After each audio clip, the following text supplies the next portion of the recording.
YouTubers, it's your buddy Platt, and today we're starting a brand new series on beer styles. If you're kind of new to the craft beer scene, or you've just kind of stuck with your favorite beer for a while and haven't tried a lot of different things, you may have heard terms like stouts, or bocks, or saisons, and kind of not knowing what they are. Well, in this video series, we're going to go through all the major beer styles, and we're going to talk about the characteristics of what makes each style unique, and kind of give you a way to compare the different styles if you've had one but not the other. One of the methods we're going to use to discuss these different beers is I'm going to give you a set of 3 numbers. The first number is called SRM, Standard Reference Method. And it's basically a guide to the color of the beer, from light to dark, or more importantly, the density of the color per se. The range runs from 2 to 40 plus, 2 being a real light beer, 40 plus being like a imperial stout or something like that. The second number we'll give you is IBU, or International Bittering Units. While not necessarily a direct translation to the bitterness of the beer, it'll give you a good guideline of how bitter beers are. The range is from 0 to 120.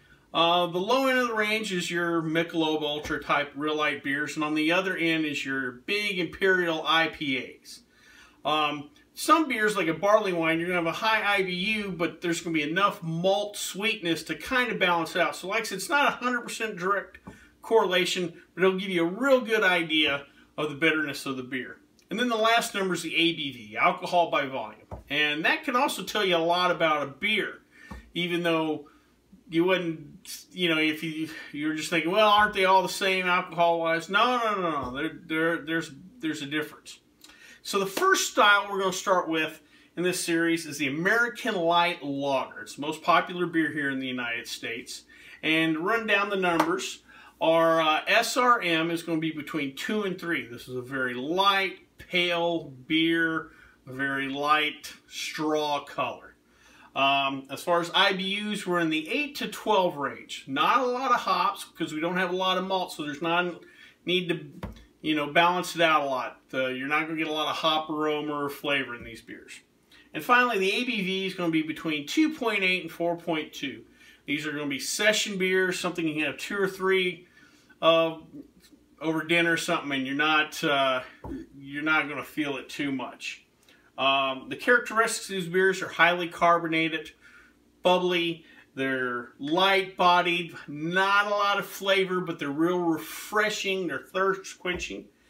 And probably the beer that kind of started it all here in the U.S. especially is Miller Lite in the mid-70s, Light, L-I-T-E.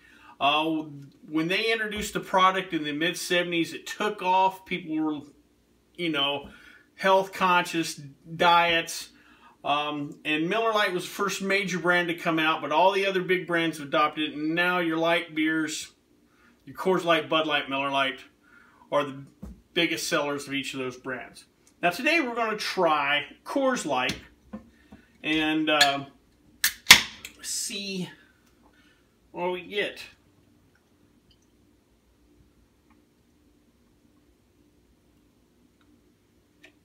Alright. And you can just tell by holding it up, a very clear beer, very light in color, plenty of carbonation. We got a small, thin, white head that doesn't hold up. There's not going to get a lot of lacing on the head. Smell-wise, just a faint bit of graininess, not necessarily like a true even malty nose. No real hop aroma, but let's give her a try.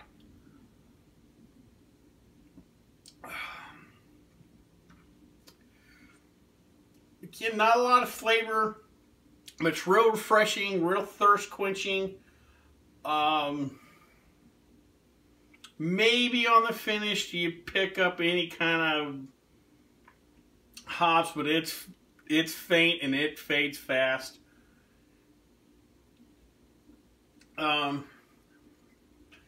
These things are light.